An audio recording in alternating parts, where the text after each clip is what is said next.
How do you determine, There is a biennial survey, it's called the Nonprofit Wage and Benefits Survey, done every other year for King, Pierce, Snohomish, and Kitsap counties. And that, in most cases, is broken down by county. It's also broken down by size of your organization, size of staff, size of budget, and it's broken down by position. The range in Pierce County, if I can remember correctly, for an executive director is 24,000 to 289,000, I think. Wow. Yeah. 24 to 200? 24,000 to 289. Boy, that's quite a range. We're in the 24,000. Well, I'm sure it's Dorothy at the other end of the scale, right? I wish. I wish. Who's the highest paid executive director for a nonprofit in Pierce County? Gary Yaswell, Boys and Girls Club. Boys and girls. Do you know what range that is? It's in the upper 200s. Wow, for the executive director. Because I was asking, I kind of already knew the answer, but the right one? no, it's actually the director for Goodwill. Terry makes more than that? Yeah, he makes She makes $350,000 a year. Well, she is running a multi-county bazillion-dollar business. So she obviously wasn't in on the. I got a kind of a generic question to kind of open it up, and everybody can just, we're kind of going to wrap it up, and I just really enjoy hearing everybody kind of comment on everything. But, in our research, there's about, Pierce County spends about $96 to $100 million in services, for the nonprofit sector and other services every year. And there's kind of a range from the U.S. funding, not the U.S., but the Pierce County Funding Group spends about $29 million, and those are the cities for different services. That doesn't include United Way? No, that doesn't include United Way, doesn't include Goodwill, because Goodwill actually spends about, I think, $32 million a year or something like that. But do you think that's an effective use of dollars, and is that a good reason to be aware of the nonprofit sector and what's being and what goes on there as a community? And what would you do with $96 million? I think he needs to answer that one. Yeah, I could come up with a whole other thing. I would say it's kind of difficult to judge. One of the things I would look at is just a lot more accountability at the funding warehouses, the State Department of Health, state agencies, and then the local county agencies, and how they disperse the monies. I think we struggled in the county for a while now with capacity building. And as we see, funding sources oftentimes are there, but the local community-based organizations are not meeting the requirements that are needed for RFPs and local contracts, things of that sort. But at the same time, these funding warehouses have the responsibility to actually go out and support the capacity building and do the things they need to do. And I think the whole concept of what we've been talking about, the effectiveness of nonprofits, I think is essential for young community-based organizations to understand that they are closest to the front lines, and that they need to actually hold the funders a lot more responsible and make sure that they are actually getting the support that they need, because the money for support capacity building oftentimes is also wrapped into that funding as well, and people just are not aware of that. So I think it's essential for. I have a question for you. How do you define capacity building? I kind of see it as, and I'll give you one good example.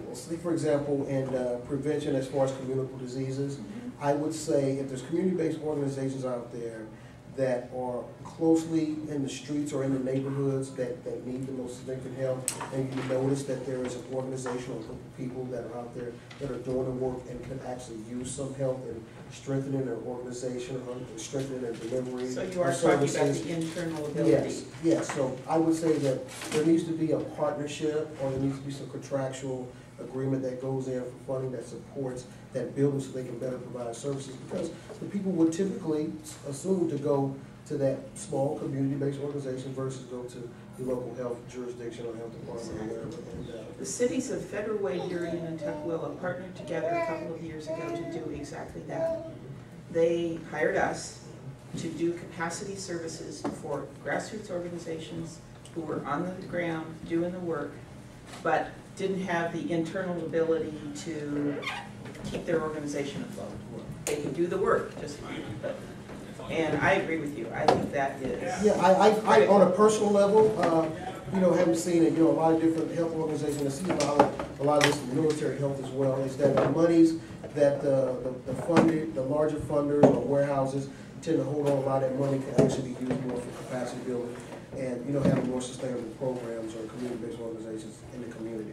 So, the funding comes and goes, but those community-based organizations need to go, hey, here's some startup money, here's some stuff to develop some of those basic needs that need to be met, and how can you start to create your own funding? And oftentimes it's just not the support that they get. That's because in King County, you have to have there's a boilerplate, there's a template, you have that certain insurance, you have that certain things in order to become eligible to receive funds with DCHS, and so that's a problem for us as a new organization because of the cost for the insurance and the cost, and that's what I was getting at. That's a barrier for us to gain the contracts with and even bid on RFP because we don't have the fiscal experience, and then with Fidelity and we're on the front line, but it's hard to get recognized, and they have the money to be able to pay for all that stuff. I went and talked to Jim Bollendorf down in King County's MCAS, and I asked him about that. Why is it so difficult for the frontline people, the people that are not getting paid, and I'm not getting paid, and use my resources to help others, and you can't even get recognized, really, And I see that issue a little bit on both sides, and then on the larger organization side, I see that there are some issues that community-based organizations have not done their homework, and often, and in some cases, so they want to submit contracts or submit process of RFP, and they want to submit it the way they want to. Right. And they want the monies to be dispersed to them anyway. Yeah. So it goes both ways, and I think it's just there needs to be a process of communication with people. They're not intimidated by it, and not to step on my box here for a minute, but I think that there is becoming a time in a nonprofit where there needs to be more of a for-profit culture of thinking. So, programs are more sustainable and they can provide the services for longer times. And the key to that is financial responsibility. Absolutely. I've come to that point in my mind that we have to, although we're doing all this great stuff and we got women reunion and stuff, I said, look, we got to do something for profit underneath our umbrella or else, because we need sustainability. In order to have sustainability so you can have the outcomes and you can have the measurements, because if not, it's a flash in the pan. That's the word I was looking for, sustainability. Dr. Anderson, can you share a little bit about what your thoughts about capacity building and what Shakur was talking about? Well, where we are now is just, and we're in a state of revitalization. It's all internal restructuring and trying to solidify what we have internally, making sure that all of our programs are aligned and cost efficient, and that they're in line with our mission. That's the key thing. And then the second piece of it is building credible programs. And because we have a 40-year history, but in actuality, at the state we are a small organization. And what has to take place is it's the goodwill that sends most of us out there to do nonprofit, but the goodwill won't sustain itself. What has to sustain it is a good business savvy. And most nonprofits do not want to do that. They see